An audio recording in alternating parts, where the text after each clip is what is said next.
Jesús pasó por su ciudad y no pudo hacer ningún milagro. Él dice, porque no encontró fe. Necesitamos la expectativa de saber que Dios está presente y en cualquier momento puede obrar en nuestra vida. ¿Quién lo cree? En el nombre de Jesús. Quería traerles un mensaje hoy con respecto a el poder de Dios. No hay nada imposible para Dios. ¿Quién lo cree? No hay nada imposible para Dios. Ese es el mundo de Dios, ¿sí? En el mundo de Dios lo sobrenatural sucede. En el mundo de Dios no hay nada imposible. En el mundo de Dios nada está escrito en piedra. Todo puede suceder. Pero claro, nosotros deseamos que ese mundo, que ese reino de Dios se establezca. La Biblia habla sobre el establecimiento de ese reino, de ese mundo, en nuestros corazones, en nuestro contexto, en el mundo entero, hasta lo último de la tierra, en naciones lejanas. Y también nos habla que ese mundo de Dios, ese reino de Dios, se manifestará de una manera diferente, de una manera palpable, de una manera sobrenatural, cuando Cristo se siente en el trono y reine por la eternidad. Amén. Esto es lo que la historia bíblica nos dice sobre el mundo, sobre el reino de Dios, este mundo y este reino de Dios sobrenatural. ¿Qué es lo que eso significa? Que nosotros vivimos por fe en ese mundo, pero en la realidad vivimos en este mundo. Este mundo que poco tiene de sobrenatural, este mundo que es un mundo ordinario, este mundo que es un mundo común, este mundo donde las cosas suceden normalmente, ¿no? Yo no me lavo los dientes por la fe, yo me lavo los dientes. Y espero que usted pueda decir amén. Por amor a su esposo, su esposa, sus hijos y también el vecino que tiene por delante. Amén. Porque algunos, bueno, ayer yo comí gambas al ajillo, es complicado, ¿no? No creo que me dure hasta ahora, pero yo ya varias veces me lavé los dientes desde aquel momento. Así que tranquilos, si pasan aquí al altar será la presencia de Dios y no ¿okay? Yo entiendo y creo que nosotros vamos a nuestros trabajos y no vamos a nuestros trabajos por la fe, vamos realmente y nos hacemos presentes en nuestros trabajos. Yo sé totalmente que tú no te levantas a la mañana, miras tu cafetera y dices, no solo de café vive el hombre y te vas a trabajar. No, tú te haces tu cafecito, porque sin café nadie puede agradar a Dios, y te vas a trabajar, fortalecido por la cafeína que acabas de ingerir. 5 cafés dicen por allá. ¡Guau! ¿Se trabaja o se muere dentro de una taza de café? Hacemos todas estas cosas comúnmente todos los días. Vivimos en un mundo normal. Vivimos en un mundo normal en el que si nos enfermamos nos duele. Vivimos en un mundo normal en el que si queremos toser, tosemos, ¿no? Vivimos en un mundo normal en el que si nos caemos nos lastimamos. Vivimos en un mundo normal en el que si alguien nos lastima hiere nuestros sentimientos. Vivimos en un mundo normal en el que nos frustramos. No he encontrado una persona cristiana que sea tanta fe que no se frustre. Jamás en la vida. En mis 25, ayer saqué la cuenta, fue triste. En mis 25 años de cristiano. Ya tengo más años de cristiano que muchos aquí de vida. Yo he conocido un montón de gente, seminaristas, directores de seminario, profesores, misioneros, pastores, y los que he conocido, con la cercanía necesaria, sé que vivimos en una constante frustración, de menor a mayor, porque las tostadas se nos queman o porque nuestro matrimonio no funciona. Vivimos en frustraciones. Vivimos en frustraciones porque nuestros hijos no llenan las expectativas que nosotros tenemos, aunque sean mínimas y aunque sean saludables.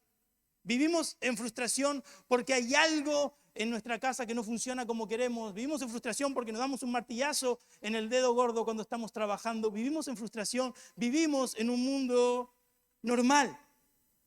¿Ya te ha pasado que enfrentas situaciones que te superan? ¿Ya te ha pasado que enfrentas situaciones que tú dices, yo no voy a poder con esto? Algo que está más allá de tus fuerzas, algo que está más allá de tus recursos, algo que está más allá de tus habilidades. Hay muchas situaciones de vida que nos dan miedo. Yo durante muchos años quise ser padre. En un momento los médicos dijeron, no podíamos ninguno de los dos tener hijos. Y de repente llega el milagro de que Laurita está embarazada y Oliver viene de camino. Y ahora no para de andar de camino, ¿no? Ahí. Pero después de toda la emoción y el entusiasmo, ¡woohoo! ¿Y cómo voy a hacer esto?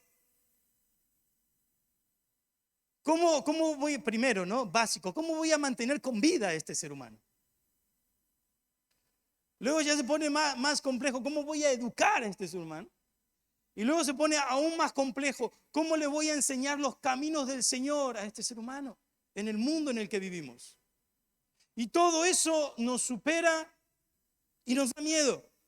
Y debemos recurrir al único mundo del cual nosotros podemos conseguir milagros, el mundo de Dios, porque nosotros vivimos limitados por lo que es normal. Técnicamente, el milagro es la suspensión momentánea de una ley natural. ¿Ya lo había escuchado? El milagro es una suspensión momentánea de una ley natural. Nosotros vivimos regidos por esas leyes naturales. Dios creó esas leyes naturales, pero Él en todo su poder tiene la capacidad de detener, suspender momentáneamente esas leyes naturales, y eso es lo que nosotros llamamos milagros. La suspensión natural de una ley, la suspensión de una ley natural. Algo que tú dices, esto va a suceder, ¡pum! De repente no sucede y dices, ¡wow! Un milagro. Esto sucede en las historias bíblicas, esto sucede en los tiempos bíblicos y eso sucede en nuestros tiempos. ¿Quién dice amén? Eso sucede hoy. Dios aún tiene el poder de suspender leyes naturales. Dios aún tiene el poder, el interés y el amor de involucrarse en nuestra miseria y colocar su corazón. Él aún está involucrado con nosotros. Él aún camina en medio de nosotros. De estas historias la Biblia está repleta. Una de ellas se encuentra en Lucas capítulo 7, versículo 11 al 17 y la vamos a leer. Por favor, acompáñenme. Lucas capítulo 7, versículo 11 al 17, leo la Nueva Traducción Viviente. Este versículo se encuentra en un contexto de milagros. Antes de este versículo, de esta porción, lo que sucede, ¿quién se acuerda? El esclavo del oficial romano, ¿sí? De que lo mandan a llamar a Jesús. Después, cuando Jesús va camino, el oficial dice, mira, no vengas, no soy digno ni de que estés en mi casa, ni de ir a tu presencia. Di la palabra, yo sé cómo funciona la autoridad y yo sé que va a suceder. Y ahí Jesús dice, wow, qué hombre de fe, se maravilla, ¿no? Luego viene esta porción, y luego de la porción que vamos a leer, llega aquella historia en la que Juan el Bautista manda a sus discípulos para preguntarle a Jesús si él era el Mesías o tenían que esperar a otro. ¿No? A lo que Jesús responde, regresen a Juan y cuéntenle lo que han visto y oído. Los ciegos ven, los cojos caminan bien, los que tienen lepra son curados, los sordos oyen, los muertos resucitan y a los pobres se le predica la buena noticia. Dime que eres Dios sin decirme que eres Dios, básicamente, ¿no? Como los memes de hoy en día. Jesús le comunica a Juan que el mundo de lo sobrenatural se estaba superponiendo al mundo ordinario. Que el mundo de Dios, que el reino de Dios se estaba estableciendo alrededor de él y alrededor de su ministerio, y era evidencia de que él era al que debían esperar y que ya no tenían que esperar más porque Cristo había llegado. Y dentro de este contexto hay otra historia de milagros que se encuentra en el versículo 11 al 17. Dice, poco después Jesús fue con sus discípulos a la aldea de Naín y una multitud numerosa lo siguió. Cuando Jesús llegó a la entrada de la aldea, salía una procesión fúnebre. El joven que había muerto era el único hijo de una viuda y una gran multitud de la aldea la acompañaba. Cuando el Señor la vio, su corazón rebosó de compasión. No llores, le dijo. Luego se acercó al ataúd y lo tocó, y los que cargaban el ataúd se detuvieron. Joven, dijo Jesús, te digo, levántate. Entonces el joven muerto se incorporó y comenzó a hablar. Y Jesús se lo devolvió a su madre, lo regresó a su madre. Un gran temor se apoderó de la multitud y alababan a Dios diciendo: un profeta poderoso se ha levantado entre nosotros y Dios ha visitado hoy a su pueblo. Y las noticias acerca de Jesús corrieron por toda Judea y sus alrededores. Señor, te damos gracias por esta palabra y te pedimos que nos hables en esta mañana. Queremos recibir dirección, queremos recibir exhortación, queremos recibir tu palabra en este día. En el nombre de Jesús, Rey, usa mi vida. Amén y amén. Es interesante, ¿no? Porque después del maravilloso milagro, ¿no? Porque ¿no? Ya hemos estado en funerales, ¿sí o no? Son tensos, son tristes. Y me encanta la figura, ¿no? Porque el joven se reincorpora, ¿no? Y comienza a hablar. Más de uno de nosotros se hubiera desmayado, gritado, salido corriendo, ¿no? Y de hecho, el texto dice que la multitud tuvo miedo. O sea, fue extremadamente chocante. Pero después de esto, la multitud solamente dice: un profeta poderoso. Y es interesante que luego de esta historia viene la historia de Juan el Bautista, que hace ver a que no solamente era un profeta poderoso, era el Mesías que se estaba esperando. Es interesante la manera en que la narrativa es desarrollada. Las noticias de Jesús corrieron por todo el lugar. Pero había algo en lo que tenían razón.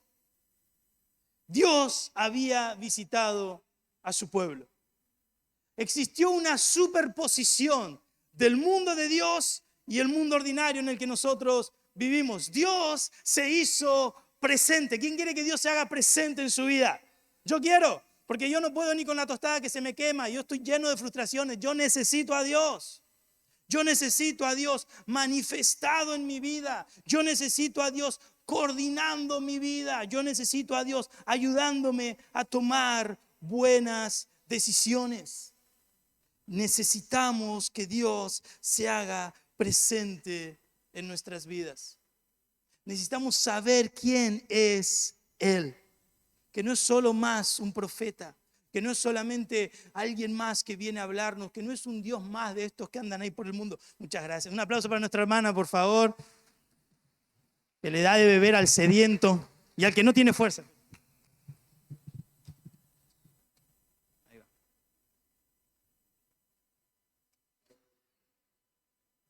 Dios se hace presente en nuestra realidad y lo necesitamos. ¿Qué podemos aprender de este pasaje? Hay un par de cosas, 3 cosas que yo quisiera compartir con ustedes en esta mañana, si me lo permiten. Lo primero, ya lo he repetido en algunos momentos. Vivimos en una realidad ordinaria. El versículo 11 al 12 escribe y describe una realidad que tú y yo viviríamos de la misma manera. Jesús fue con sus discípulos a la aldea de Naín y una multitud numerosa lo siguió. Jesús llegó a la entrada de la aldea, salía una procesión fúnebre, el joven que había muerto era el único hijo de la viuda y una gran multitud de la aldea los acompañaba en presencia y en el sentimiento. Obviamente, cuando tú y yo recibimos la triste noticia de que alguien muere, nos entristecemos. Obviamente, cuando en nuestro contexto alguien fallece, nos duele el corazón. Aunque seamos personas de mucha fe, la separación, no estamos preparados para la separación. Cristo, el Señor, colocó en nuestro corazón eternidad. Tenemos este sentido de trascendencia, tenemos este sentido de continuar adelante. Y la muerte, la separación es dolorosa. Duele cuando hay separación. Extrañamos, echamos de menos a este, a aquel, a la persona querida. Es normal, el dolor es normal y la sanidad de Dios sobre ese dolor también es realidad en nuestras vidas. Lo normal es que cuando algo de esto suceda, nos sintamos tristes. Nos levantamos en la mañana en este mundo normal y desarrollamos la vida con normalidad. Tenemos que trabajar para vivir. ¿Quién dice amén? ¿Por qué no vives por la fe? Alá. Tenemos que comer para subsistir. ¿Por qué no vives por la fe? Ay, qué rico este pan de universo.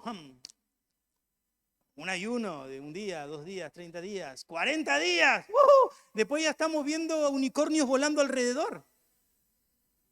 Ya después ya le empezamos a pasar mal. Mire, hay unos monjes en la historia que se llamaban los monjes del desierto, ¿no? Los monjes del desierto se iban al desierto y no comían.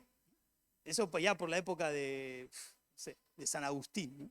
Y se iban por y hay relatos, ¿no?, de cosas sobrenaturales que sucedieron en el desierto, pero claro, esta gente no comía por más de 40 días, no tomaba agua, y muchos de los testimonios y cosas que eso dicen son raras.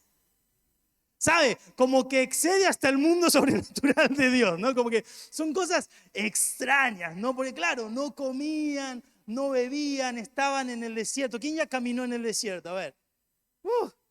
Los desiertos son tensos, son densos, son secos, hace calor, es complicado. Uno hasta si no se hidrata bien para ir a hacer un senderismo aquí al mal país, uno capaz que se muere.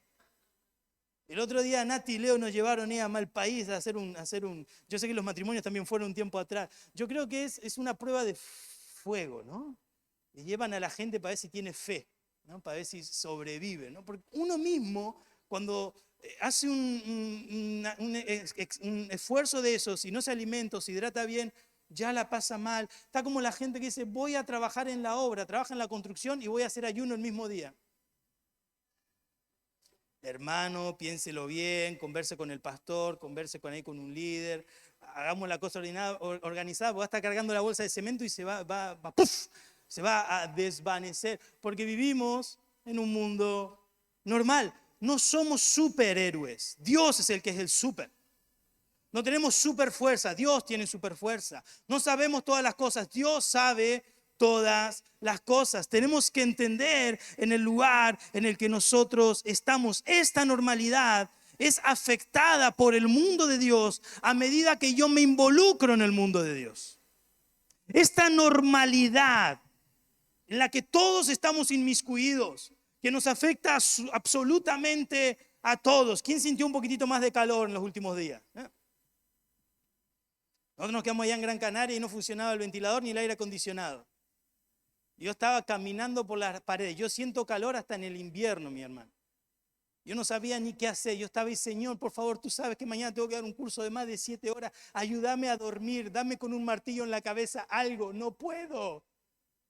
Yo abrí la puerta de la habitación, abrí las ventanas y dormimos como en la intemperie, desesperado. Somos normales, hace calor, nos da calor. Yo ahora estoy predicando hace 20 minutos. En 20 minutos usted va a estar pensando cuándo termina que tengo hambre. Porque es normal, porque forma parte de nuestra realidad. ¿Dónde empieza a suceder el milagro? Cuando tú te involucras en el mundo de Dios. Que a veces no significa que Dios va a detener el calor, sino que a veces Dios te va a dar paz para descansar a pesar de que exista el calor. Es como a mí sucede, a mí no me gusta viajar y soy misionero. Saque las cuentas. Yo a cada lugar que llego después de un barco en marea, ¿cómo se llama? En un barco que se mueve demasiado en la marea o un avión que llegó de turbulencias, yo de verdad lo digo, con total convicción, yo de este lugar no me muevo más, por más que haya llegado a Afganistán. Me compro mi turbante y ahí me quedo. No la paso bien, no me gusta. De hecho, cada vez que viajo necesito todo un ritual, como los perros antes de dormir, ¿no? Que dan vuelta y dan vuelta. Yo necesito mi ritual, necesito mi vitamina C, necesito mi rutina, necesito descansar bien, orar, mentalizarme, pedirme a Dios. Y aún así, cuando viajo, sufro. Ayer, hermano, yo creo que tomamos el peor barco de nuestra vida, de Gran Canaria para aquí. El barco se movía atracado. No es broma, no se ría. El barco se movía atracado. Paramos el coche adentro del barco, me bajo del barco. Qué fea sensación, ¿qué pasó? Y voy mirando y la gente estaba toda así. Atracado. ¿Sabe lo que es eso? En aguas tranquilas todavía. Ay, Cristo. Ay, Señor. Dramamine extra. Ay, Cristo. Biodramín le llaman aquí, ¿no? Ay, Señor. Ya vamos. Y yo le digo, yo tengo un lugar estratégico, vamos, nos sentamos en el medio, lo más atrás posible. Agarré mi cosa, Señor, por favor, Señor. Y es literal, yo acababa de predicar 7 horas seguidas. Yo considero que creo en Dios, ¿ok? Que confío en Él. Yo estaba ahí pidiéndole, Señor, por favor. Y salió el barco. Yo no sé, yo creo que ni salió el barco. Vino un gigante y lo pateó al mar, porque eso fue un horror como salió. Y del barco y crujía por todos lados. Se movía. Estoy animando a todos los que van de viaje misionero, ¿no? La comida es cortita, no se preocupe. Y se movía el barco y se movía el barco. Yo hace tiempo había orado así, Señor, si no me ayudas con la turbulencia, ayúdame a sobrevivir la situación. Hace tiempo, y Laurita se sorprendió. En un momento, en la mitad del viaje, yo estaba hablando con ella súper tranquilo, y ella me dice, ¿qué haces tranquilo? ¿Por qué no estás nervioso como siempre, rugiendo los dientes y mirando al techo y pidiéndole al Señor que reciba tu espíritu? Y yo, es verdad, no me había dado cuenta. Nuestra normalidad es afectada por la presencia de Dios de manera que nosotros a veces no esperamos. No significa a veces que te va a sacar de la prueba, sino que significa a veces que te va a dar fuerza para atravesar las pruebas. Nuestra realidad es afectada por el poder de Dios a medida que tú te involucras en el reino de Dios. Hace un tiempo atrás, la historia la contó ayer Laurita y me acordé, hace un tiempo atrás nosotros trabajamos en el Amazonas, en Perú, en la selva. Laurita está mirando, ya la mencioné 3 veces, y dice, ¿y este de qué habla?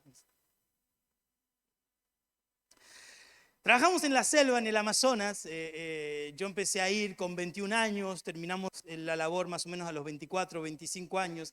Y esto sucedió en el último viaje, que Laurita ya estaba. Yo había hecho un curso de la Cruz Roja, porque íbamos al medio de la nada y no había hospitales ni nada. Entonces yo tenía mi pequeño kit que hasta el momento lo había usado para infecciones de picaduras de mosquitos y más nada, ¿no? Pero bueno, ahí estaba. Y de repente estábamos almorzando, ¿no?, con los otros 2 misioneros, el otro matrimonio y nosotros, almorzando, ¿no?, al mediodía, y de repente escuchamos una multitud afuera, ¡Pastor, pastor!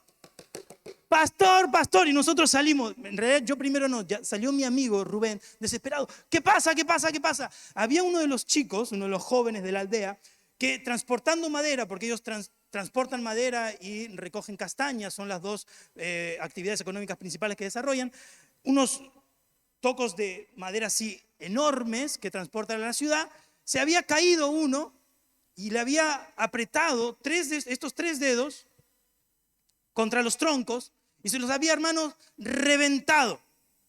Diga conmigo, reventado. Qué bonito, qué bonito. Entonces, le había reventado, ya alguien hizo salchichas o salchichas ahí en el agua hervida y se les pasa. Y las salchichas empiezan como a abrirse. Es la mejor manera que se lo puedo describir. Durante años eso ha sido mi mejor descripción. Esos no eran dedos. Esos eran carne molida. Yo no sé. Disculpe, usted no comió todavía, ¿no? Pero era difícil de ver, hermano. Difícil de ver. Y yo le digo al muchacho, ¿qué te pasó? ¿Me explica la situación? No, espere, que tengo que dejarlo bien a mi amigo. Mi amigo salió, vio todo eso, dio la media vuelta y dijo, ¡Juan! Le tiene pavor a la sangre. Entonces, ¡Juan! Yo salgo y busco mi botiquín. Ridículo. Y veo eso que necesitaba reconstrucción, una cirugía, neurocirugía, paracirugía, todas las cirugías. Eso es hospital urgente y no sé si le salvan los dedos. No lo sé. Y llega ahí, yo tengo desinfectante, unas gasitas blancas, un guante de hule, una aguja y no tenía hilo. Era todo lo que tenía. Me dice, pastor, ayúdeme. Yo le digo lo siguiente, escúcheme bien, porque estaba desorientado, en shock. Escúcheme bien.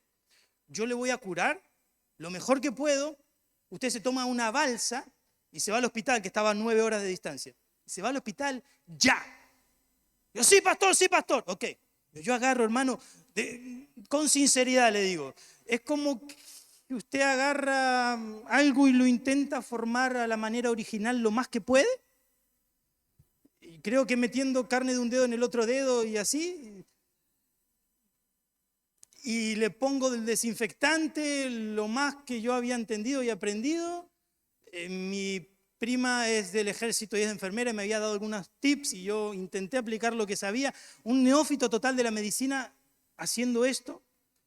Le pongo las gasas en los 3 dedos, se los uno a los otros dedos para que esté más o menos formadito y le digo, ¿te vas al hospital? Sí, pastor. Fue. Esa es nuestra vida ordinaria. En nuestra vida ordinaria se nos cae un tronco en los dedos y nos revienta los dedos. En nuestra vida ordinaria tenemos un accidente, se nos rompe el coche y nos da dolor cervical. Esa es nuestra vida ordinaria. Pero gracias a Dios, en nuestra vida ordinaria, Cristo se hace presente. El versículo 13 al 15 dice que cuando el Señor la vio, Cristo se hizo presente, su corazón rebosó de compasión y le dijo, no llores. Luego se acercó al ataúd, lo tocó y los que cargaban el ataúd se detuvieron y el joven se levantó en el acto y comenzó a hablar. Y luego Jesús le entregó el hijo a su madre de regreso. El mundo de Dios es un mundo sobrenatural. El mundo de Dios no le tiene miedo a los problemas que nosotros enfrentamos. El reino de Dios es poderoso para guiarnos a través de cualquier situación que estemos enfrentando. Yo no sé qué es lo que estás enfrentando. Yo no sé cuál es la situación que te supera hoy. Yo no sé si es una situación de salud, si es una situación moral, si es ética, si es un pecado, si es una situación en tu hogar con tu familia, si es una situación en el trabajo. Yo no lo sé, pero nuestro buen Dios es más que poderoso para poder atravesar esa situación con éxito. Dios es sobrenatural. El mundo de Dios no está regido por nuestras leyes. Como en el caso de este chico que había muerto, Cristo lo resucitó por compasión a su madre viuda. De hecho, la propia Biblia dice que el hombre muere y ya está, es el fin. Cristo en más de una ocasión, en su tiempo en la tierra, regresó a vida a aquellos que habían muerto. Y este caso es un caso particular. El texto, si lo lees con atención, Jesús realiza este milagro por amor a la madre. Es lo que el texto dice. El texto no dice que Jesús realiza este milagro por amor al joven muerto, ni por amor a la multitud. Lo hace por compasión con su madre. ¿Sabe lo que significaba para una viuda en los tiempos de Jesús perder a su hijo varón, a su único hijo varón? Significaba técnicamente convertirse en una persona de calle. Perdía su provisión y su protección. Perdía el pan de cada día. Una madre viuda que perdía a su hijo técnicamente estaba destinada a morir en los tiempos bíblicos. De hecho, lo vemos en esa hermosa figura de Jesús en la cruz, con su discípulo y su madre. No, José había desaparecido de escena, se da por entendido que José ya no estaba. Y ahí le dice, mira, discípulo, ahí está tu madre, madre, ahí está tu hijo. Esta idea de protección, de cuidado, de acercarse a nuestro dolor y tener compasión. Esto es lo que mueve a Jesús a realizar el milagro. El mundo sobrenatural de Dios se hizo presente en aquel lugar. Y el mundo sobrenatural de Dios se hace presente en medio de nosotros. ¿Vivimos en un mundo ordinario? ¿Somos personas ordinarias? Sí. Pero a medida que nos involucramos en el mundo de Dios, a medida que nos involucramos en su reino, a medida que permitimos que su reino se establezca en nuestro corazón, a medida que permitimos que su reino se establezca en nuestra familia, en nuestro día a día, a medida que cambiamos nuestra cultura familiar en pro de la cultura de Dios, que permitimos que se involucre aún en los asuntos más oscuros y en los asuntos más escondidos de nuestro corazón. A medida que eso sucede, fe va creciendo en nuestros corazones, confianza va apareciendo en nuestras mentes y comenzamos a vivir, sí, en nuestro mundo ordinario, pero con intervenciones de Dios cada vez más regulares. Yo quiero que el mundo de Dios, que el reino de Dios intervenga en mi vida cada vez más de una forma regular, porque yo lo necesito. Yo lo necesito. Hermanos, esta idea de orar sin cesar nos lleva a nosotros a involucrar a Dios en absolutamente todo lo que hacemos. No hay cosa tan pequeña que sea demasiado pequeña para que tú le pidas ayuda a Dios, y no hay cosa tan grande que sea tan grande para que tú le pidas ayuda a Dios con eso también. Pídele ayuda a Dios con todo. Pídele ayuda a Dios con absolutamente todo. Pídele ayuda a Dios para ser más amoroso con tu esposa. Pídele ayuda a Dios para poder llegar con bien a tu trabajo. Pídele ayuda a Dios para que este año sea un año mejor. Pídele ayuda a Dios para que Dios sane el cáncer. Pídele ayuda a Dios para que Dios sane tu jaqueca. Pídele ayuda a Dios para que Él te acompañe a lo largo de los buenos y de los malos momentos, porque Él está gozoso de hacerlo. Él quiere caminar con nosotros. De hecho, Dios caminaba con Adán y Eva y era placer de Dios. Dios bajaba intencionalmente a caminar con Adán y Eva. Hay un pecado que separa a la humanidad de Dios y Dios monta un plan entero para volver a caminar con nosotros. Para volver a recibir adoración de nosotros, para volver a tener esta experiencia nosotros con Él y tener amistad y conocernos de una forma cercana. Dios es sobrenatural. Y tranquilo, que la historia de los 3 dedos está dividida en 3 partes.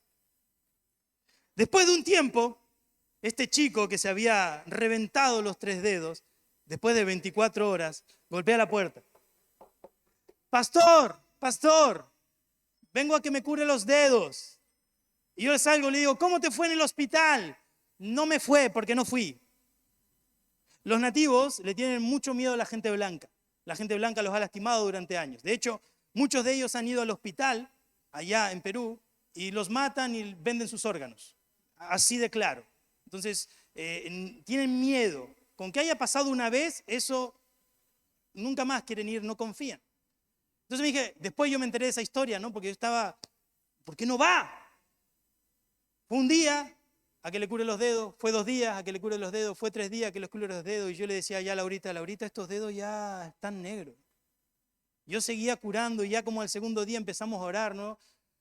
Curando y orando. Yo le dije, mira, vamos a curarte, pero vamos a orar también. Él era una de las personas que estaba en contra de la iglesia, era uno de los chicos que había prendido fuego parte de la iglesia, que querían que los pastores se vayan, que no los querían ahí presentes, que ellos tenían sus propios dioses, y era siempre los que estaban ahí en contra de la iglesia. Cuando nosotros llegamos, la iglesia tenía en el techo un gran agujero porque se había quemado y estaba volcada, porque le habían intentado prender fuego y volcar para destruir la iglesia. Habían intentado lastimar a la misionera para que la misionera se fuera. Estaban en contra realmente de la presencia del evangelio en aquel lugar. Y le digo, mira, voy a orar para que Dios cure esto.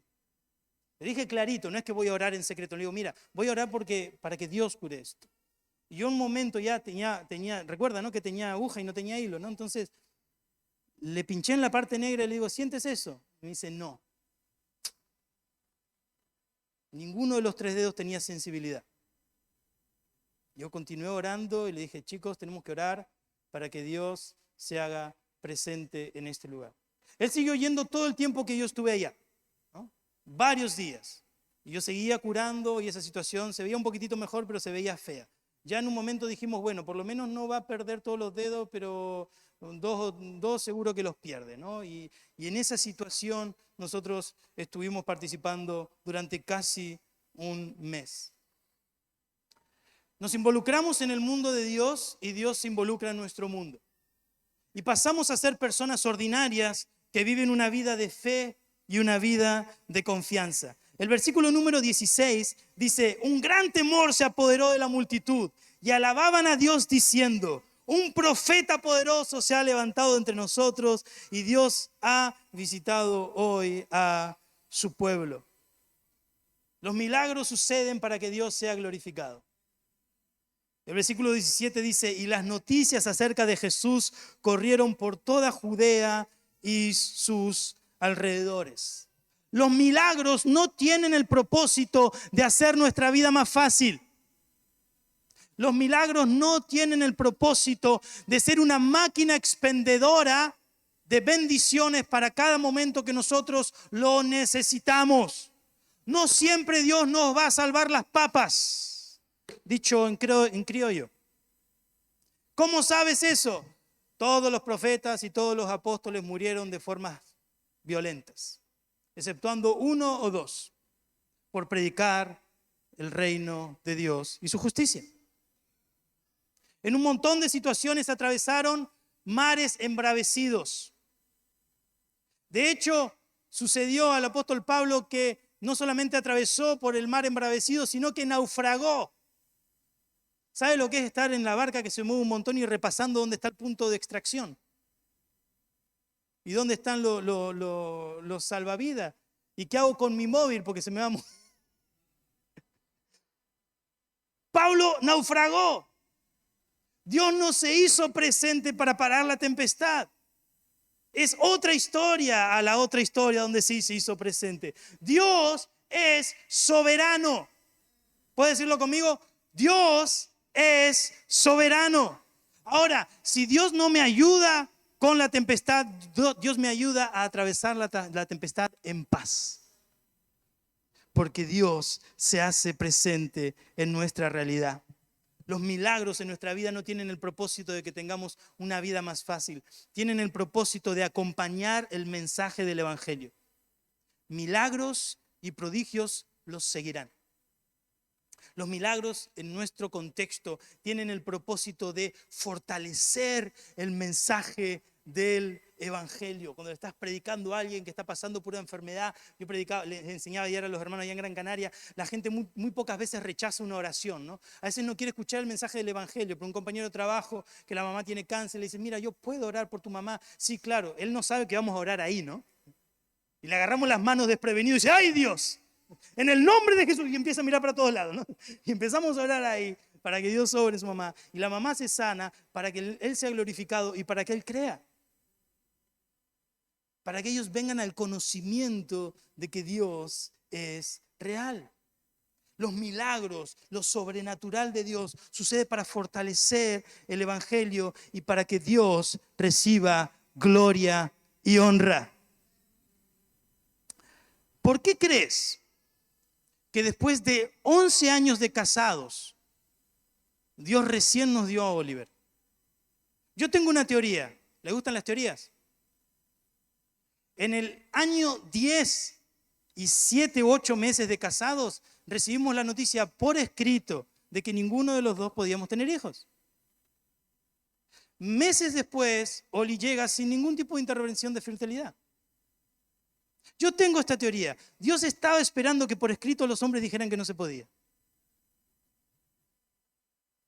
Yo no sé cómo en la antigüedad sabían, ¿no? Que decía, Sara no podía tener hijos. Yo no sé dónde estaba el comprobante, ¿no? Yo creo que por lo normal, ¿no? Pasaban años, no tenía hijos, bueno, ya está, ¿no? Pero yo tenía el papel, y tengo el papel, que decía que no, y al lado tengo el acta de nacimiento de Oli. Dios se glorifica a través de su poder. A veces Dios va a permitir que lleguen situaciones en las que tú estés, en la que la frase sea clara, solo Dios me puede sacar de esta. Ya los recursos humanos no están, ya el poder legal no puede, ya los médicos ya desahuciaron, ya esto, ya aquello. Ya en ese momento Dios muchas veces actúa para recibir toda gloria y para recibir toda honra. No es para que el hombre que Dios usa para el milagro reciba fama.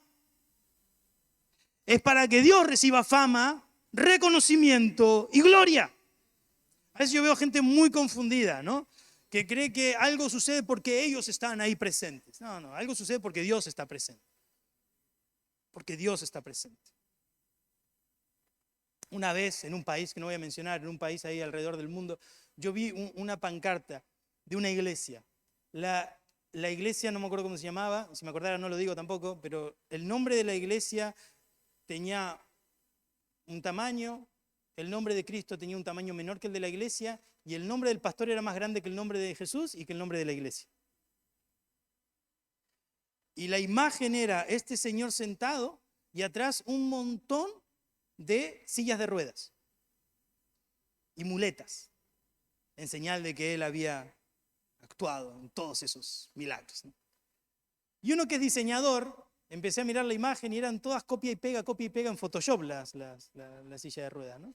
Es un error técnico, ok, no digo que no haya sucedido el milagro, no es el problema. No es el problema de que no sucedan milagros en esa iglesia tampoco. Es el asunto de que si todos esos milagros sucedieron, la gloria tiene que ser para Dios, no para el pastor. La fama no recae en los hombros de las mujeres y de los hombres. La fama debe recaer en los hombros de Dios. ¿Por qué? Porque los milagros y las acciones sobrenaturales de Dios sirven para fortalecer el mensaje y para que Dios reciba toda gloria y toda honra en el nombre poderoso de Cristo Jesús.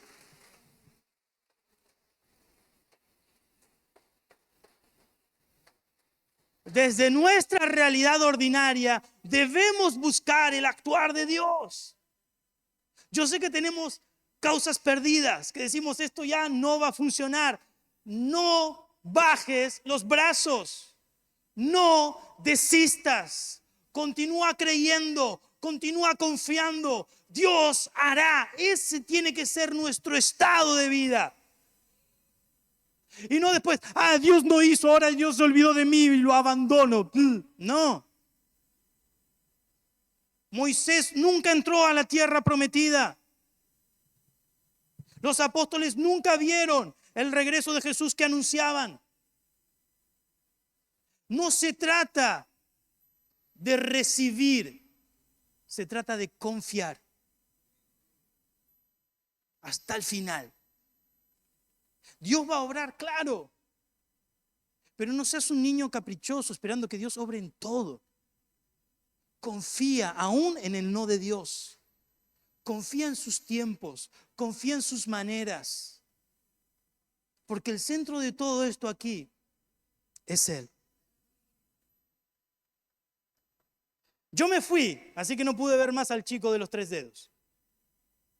Un tiempo después, nuestro amigo nos llamó y nos dio una excelente noticia. Nos dice, Juan, ¿te acuerdas del chico de dedo de salchicha?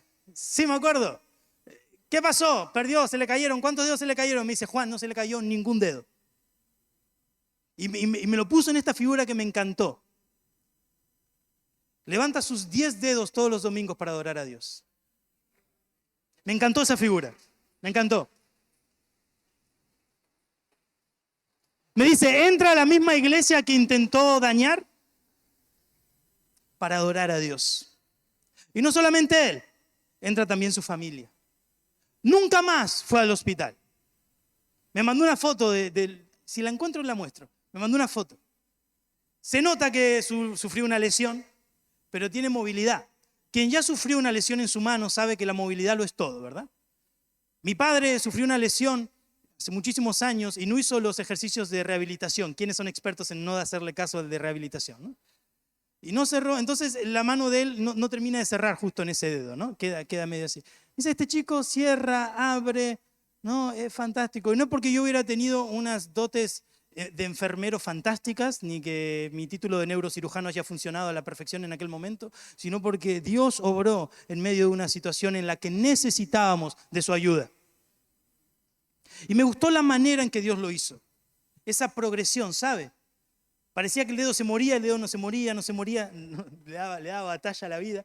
Seguía irrigando, siguió mejorando y Dios fue obrando. Quien trabaja en esto sabe que eso no sucede, es al revés, ¿no?